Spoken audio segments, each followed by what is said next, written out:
शादी के बाद क्या बेटियां पराई हो जाती हैं। पति 2 दिन के लिए ऑफिस के काम से दूसरे शहर जा रहा था तो पत्नी से बोला, चलो तुम्हें तुम्हारे मायके छोड़ देता हूँ। यहाँ अकेले यहाँ घर में रहकर क्या करोगी, और तुम बहुत डरपोक भी हो। वह खुशी खुशी तैयार हो गई। मायके के घर का दरवाजा खुला था। माँ और बाबा बाहर बालकनी में बैठे खाना खा रहे थे, अचार और चटनी के साथ। हाल चाल पूछने के बाद उसने अपने बाबा से कहा, आप तो कभी अचार और चटनी के साथ रोटी नहीं खाते, तो आज क्यों? तो बाबा ने कहा, बेटा जी कभी कभी खा लेनी चाहिए, इसका भी अपना अलग ही मजा है।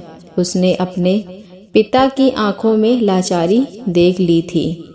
उतने में भाभी बाहर आई और चेहरे पर झूठी मुस्कान सजाए पूछने लगी, रहने आई हो?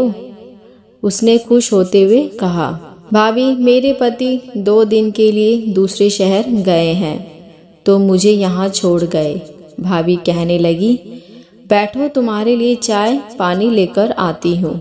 वह भी अपने माता और पिता के खाए हुए बर्तन समेटने लगी और कहने लगी कि मैं भी भाभी की मदद करा देती हूँ और साथ ही भैया से भी मिल लूँगी।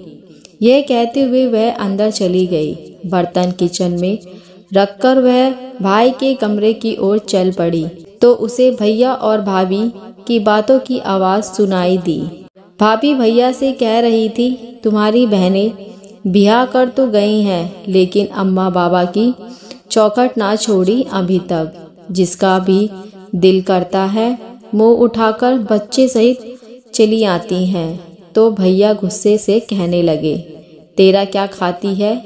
यहाँ नहीं आएंगी तो कहाँ जाएंगी? तो भाभी ने भी दंदनाते हुए कहा, बस अब मुझसे नहीं होती तुम्हारे खानदान वालों की सेवा।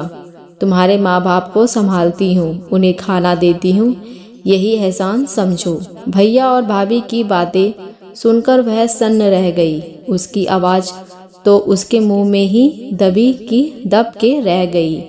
वह उल्टे पांव वापस होने लगी। थोड़ी देर बाद फोन पर झूठ मूठ की बात करते हुए वह बाहर निकली। अच्छा माँ जी, आप लोग आए हैं गांव से? पहले ही बता देते तो मैं मायके नहीं आती। अच्छा, आप परेशान ना हो, ऐसा करें आप तब तक पड़ोस के घर में बैठे, मैं अभी आती हूँ।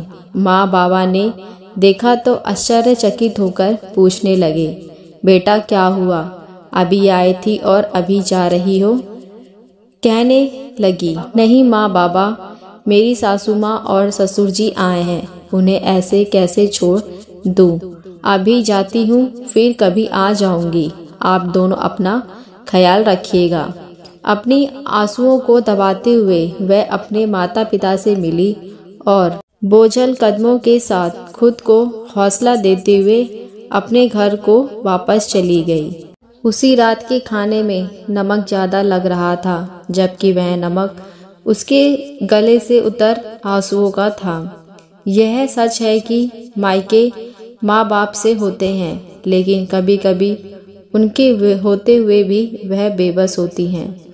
ये कहानी आपको कैसी लगी मुझे कमेंट करके ज़रूर बताएं। अगर आप हमारे चैनल पर नए हैं तो मेरे चैनल को सब्सक्राइब लाइक शेयर ज़रूर करें।